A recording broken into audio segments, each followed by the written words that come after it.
Xabarning davomi, yuqori xabarning davomi. Xabar yozuvchi mundaq ko'rsatdi. Uyg'ur radikalistleri bir necha qitim davomli harakat qo'zg'ab, bir necha yuz odamning o'lishini keltirib chiqadi. Undan boshqa bir necha 10 musulmon Suriyaga berib, islom davlati qurolliqlariga qo'shildi.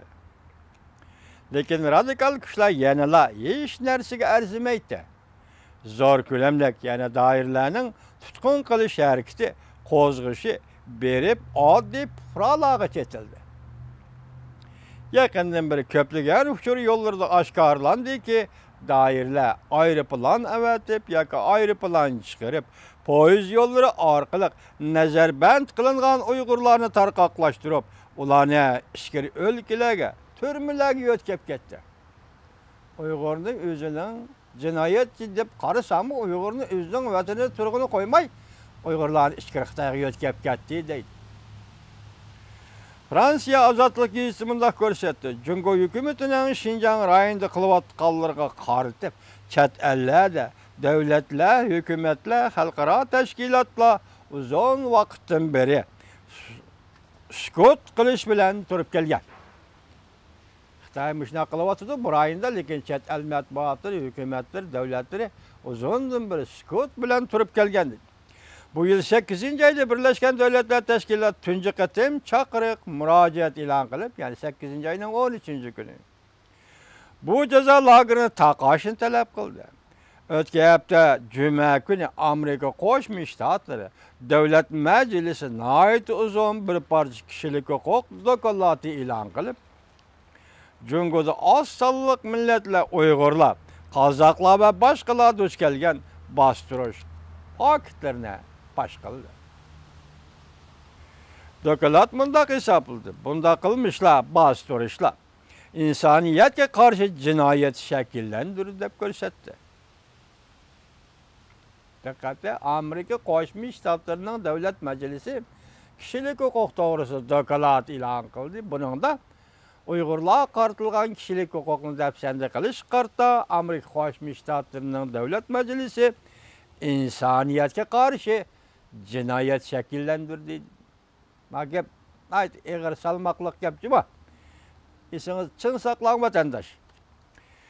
Amerika Davlat Majlisi a'zolari mundaqcha qildi. Nazarband qilingan Uyg'urlar doktor nazarband qilingan Uyg'urlar ichkari o'lkalarga yo'tkab ketildi.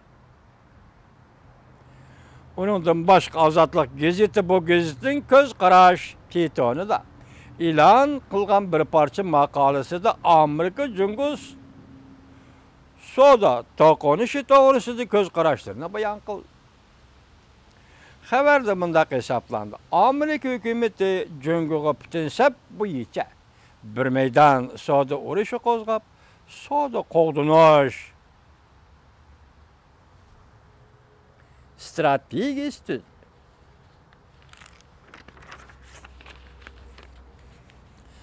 bir tarafdan Amerika qo'sh tarafli kelishim imzolash yo'llari orqali ittifoqdosh davlatlar bilan bo'lgan munosabatni qadam-qadam mustahkamladi.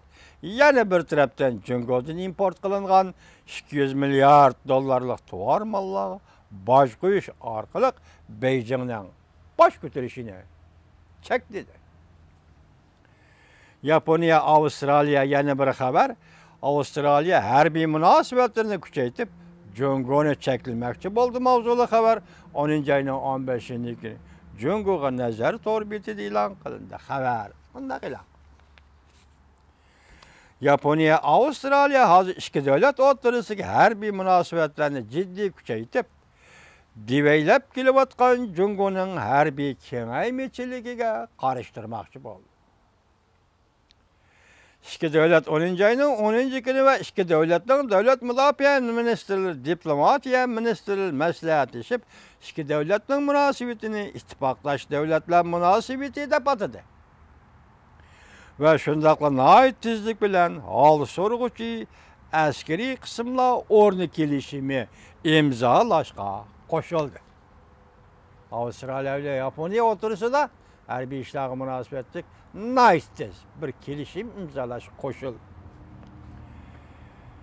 Yaponiya qoğdırış qismlari bilan Avstraliya harbiy qismlari birlashib harakat qilganda aloqador belgimalarni belgiladi.